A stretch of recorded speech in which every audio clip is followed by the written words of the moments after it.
Thank you, President Paul. I'm a bit at a disadvantage. Usually when I introduce the speaker, I've spoken to him in advance and know enough detail about him. The rotary transmitter today tells us the speaker is Richard Appleton. Richard Appleton could not make it today, so I just was notified of this yesterday and spoke to the speaker in his place today, so I just got to know him actually when he came to the door now. But the talk today is Healthy, Wealthy, and Smart, Healthcare Solutions in a Global Recession. And the talk is coming to us from the King's Fund Healthcare Think Tank. And it's a public policy think tank for social reform, which was founded in London, England, and has offices in Washington, D.C. And as I said, Richard Appleton could not make it today, but speaking in his place is Mr. Niles, and he is a junior research fellow at the King's Fund Healthcare, and he attended Stroud College in Tottenham, England. In just speaking to Niles, he mentioned to me that he is into his family lineage, and he traces his heritage to Oliver Cromwell. Where's Bob Still? Oh, that doesn't. How's that go over with you as an Irishman, Bob? Not good. Not a good day.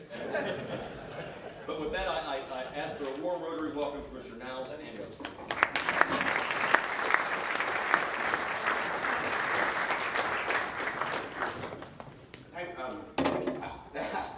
You've all been very inspiring on the things that you've done. I feel as though I'm in good present company. Thank you for coming this morning and inviting me to be with you. This is tremendously exciting to be in Lancaster County. It's a wonderful place. I saw a pig earlier. I've never seen a pig in person before. Face to face. You one-on-one, you know. Man or pig. It was ugly though. It's very ugly. It was surprisingly ugly. I'm going to write that in my journal though. I keep a journal of thoughts. I like to capture moments like that. A round of applause for Lancaster County. My name is Niles Amblingsley. I want to apologize on behalf of Richard Appleton for not being able to be here. We were on the way to a World Health Organization conference in D.C. and he got sick. That's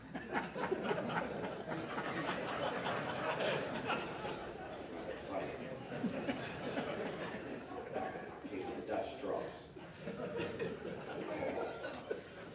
They got me the next worst thing. Just kidding. I'm much smarter than Richard.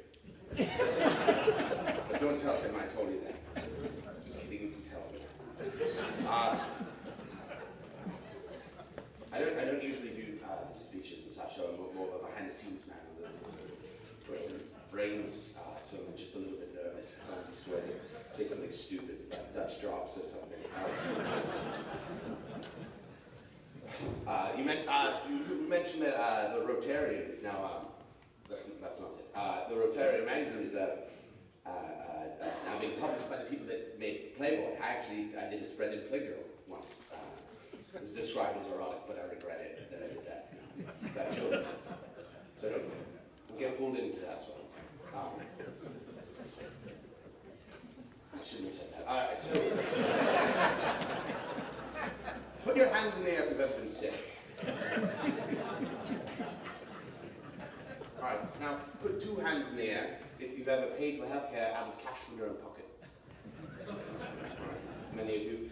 So now, with those of you with two hands in the air, put your right hand down if you've ever thought you were going to get reimbursed by an insurance agency for out-of-pocket expenses, but then you did not. But then you found out that your expenses should have been partially covered had an earlier claim been approved, only to find out that you had been reimbursed but was filed on a separate claim. That's confusing, I'm sure, right? So, as we know, healthcare insurance is a thick web of overlapping bureaucracies and impenetrable rules. It is by nature a beast that was created not to improve our health, but to manage our access to care. So understanding healthcare is less about understanding healthcare and more about understanding who are the gatekeepers who control access to healthcare. At the King's Fund, what we do is research. We research comparative healthcare systems across the world. We see how different countries and cultures control their access to care. We use that knowledge to help improve the British healthcare system. So I want to take you through some of the findings that we made about the efficiencies and inefficiencies we found in various systems across the world. Some of these findings may shock you, they may confuse you, they may titillate you, but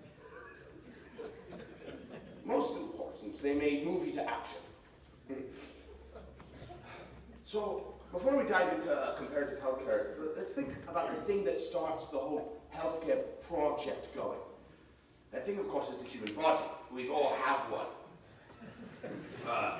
Healthcare, or literally caring for one's health, is something that all humans need. Our bodies are like little machines, right? So like, take a clock, for instance. A clock has moving parts that create this tick-tock movement. The moving parts make the hands on the clock face move. There are several types of hands. One hand is a minute hand. One is an hour hand. One hand is a second hand. Some clocks have second hands. Those are mostly wristwatches. Going too far details. So the second hand moves around the clock in 60 seconds. 1, 2, 3, 4, 5, 6, 7, 8, 9, 10, 11, 12, 13, 14, etc. up to 60. 13, 14, 15, 16, all the way up, right? And at that point, the minute hand moves 1/60th of the circumference of the clock. Okay, all right, so it's too much. We'll cross that out. We got 1 minute hand move 1/60th of the clock face, circumference 60 times. We say an hour has passed. They're 12 hours. All right, so here we go. I'm sorry. This is my wife. I'm married, everyone, so sorry, ladies, you can't touch any of this. As much as you want to.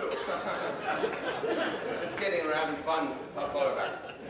I'll call her back later after. She's probably calling about my son, Brian. I have children out there. Anyone? Children? Some people have children. But yeah, well, you know. Brian is, I'm always like, Brian, get your act together, right? Brian, what are you doing, Brian? Get your act together. He's 16, so it's tough, you know. He has a friend named Jason who comes over to our house every single day, and he eats everything out of our pantry, just like the whole everything. He just comes by. It's like, don't your parents feed you, Jason? Don't they feed you, Jason? Give your boy some food. Sorry. The human body. All right. The human body is a lot like a clock. No, you're I'm sorry. I was under the impression that this was like a watch company.